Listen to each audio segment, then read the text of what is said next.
What is going on, everybody? Welcome to Off the Top Rope, Off the Mic Sports Network. Wednesday was a massive day for professional wrestling because a lot of things happened out of the WWE sphere.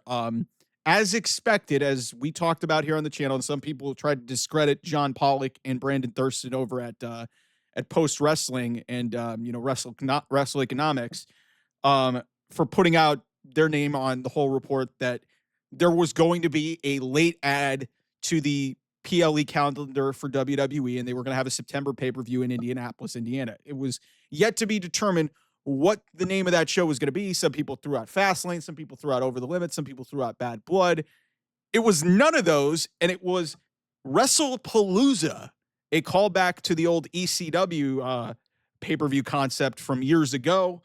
They're going to run Wrestlepalooza on September 20th in a month's time from Indianapolis, Indiana, Gainbridge Fieldhouse, home of the Pacers. So Pat McAfee is going to be promoting behind it. Tyrese Halliburton, I would imagine, would be involved in some capacity. September, I don't even know when they actually report for camp in the NBA, but Tyrese Halliburton obviously tore his Achilles and he was at SummerSlam, so I would expect him to be there. So it's Wrestlepalooza, September 20th, as we talked about. The big news out of that is that what we already knew, same exact day, right around the same time as All Out from Toronto. So we got WWE and a PLE from them going head-to-head with a pay-per-view from AEW. It's been mostly NXT versus AEW. So this is a big, big deal. But then it was compounded and, hammered home as a big bit of news. Wrestlepalooza is going to be the first WWE Premium Live event to be exclusively streamed in the United States on the ESPN app, which is supposed to launch later this week. That is a big deal because everybody thought, hey, Peacock we were going to ride Peacock into next year, probably into WrestleMania. That has changed. And Clash in Paris will be the last Premium Live event that will, from a main roster perspective, that will stream on Peacock. Only Saturday night's main event and NXT Premium Live events will remain on Peacock moving forward after Clash in Paris a week from Sunday.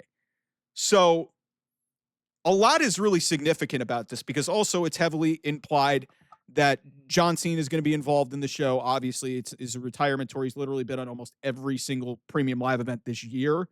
So I think I would expect John Cena and Brock Lesnar to be on that show. We'll see if there's a stipulation added to it. Cody Rhodes and Drew McIntyre seems like it would be likely there. They're going to load up this show. But I think one thing that people are going to overlook about this is not so much the counter-programming aspect of it. The fact that this is going to now be the first ever ESPN show. Also, it's an ECW callback show. This is, as I said, this is pettiness to the highest order. This is greed at its highest order. And this is a giant middle finger to Tony Khan. A giant middle finger to Tony Khan. And listen, if you're an AEW fan, you're probably watching All Out. But for content creators like me, it's going to create a really fascinating, debate because this is the launch of ESPN being partnered with WWE. There's reports that AEW was completely removed from the wrestling tab on ESPN.com. We're literally going into a new era of wrestling on September 20th. The game is going to change on September 20th. Not because, hey, it's WWE and AEW going head-to-head on pay-per-view. WWE is going to be more mainstream than it ever has. It's going to be more mainstream than it ever has. Adam Schefter is tweeting about this stuff. People with multiple millions of followers. And it's going to get so much publicity on the ESPN platforms, whether it be First Take, whether it be, SportsCenter, all these other forms or platforms. Wrestlepalooza is going to start the new era of WWE and the modern, way that we see it. And listen, if you're not going to want to buy the, DTC, product, or if you don't care, like I've talked to multiple people who are not sports fans beyond WWE, represents a huge problem. You don't want to spend $30 a month. Fine. There are plenty of options for you to, experience this new era. Listen, I already have the ESPN Plus app because I'm a sports fan. There's going to be NFL on this. If you're a sports fan, I think it's actually a pretty good product and really beneficial to a consumer if you really love sports. You can bundle it with Disney Plus and Hulu Plus for, I think it's like $40 a month. You get a lot of shit with that, man. That's a great deal in its own right. So you can combine that and do the bundle there, and that's a good value for you there. You can also do VPNs. I'm not as cut out on VPNs, and if I ever get sponsors and maybe I do a partnership with a VPN, it's actually a really good value. You're spending anywhere from like $5-10 a month. And then if you have Netflix, which most of you probably do if you watch Raw, you just have to change your location. And if you change it to an international location, you can watch, any Raw, SmackDown, NXT, any premium live event on Netflix. You could watch it. There are other ways to get around this. But the big thing here, and I'm not going to even really take shots at AEW because listen, however this turns out, the WWE's goal is to control the narrative and control the conversation here and have more people talking about them than people talking about AEW. And it's guaranteed, no matter how you feel about AEW and you think AEW is going to have a better wrestling show, you may be right. Who knows? But WWE is going to be way more talked about on September 20th.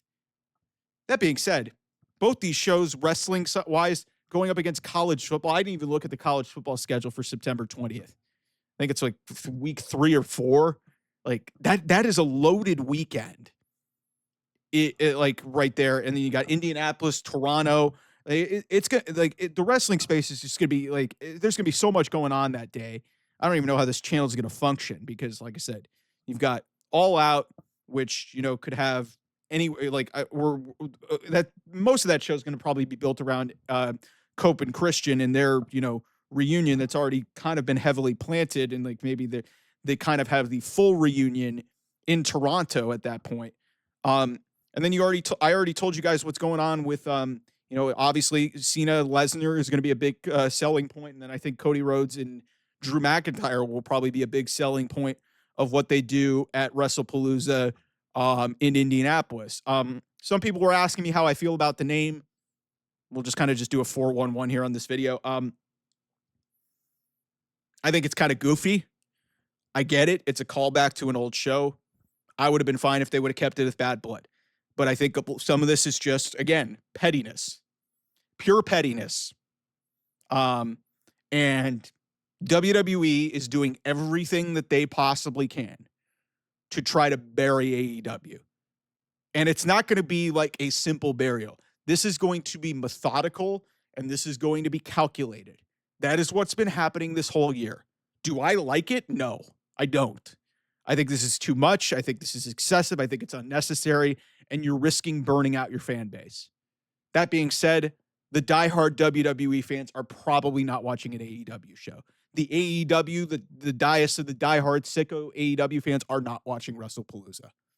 But I do think that this is a significant moment in professional wrestling history that we're going to look back on and say, hey, this was the time where WWE became more mainstream than it ever has.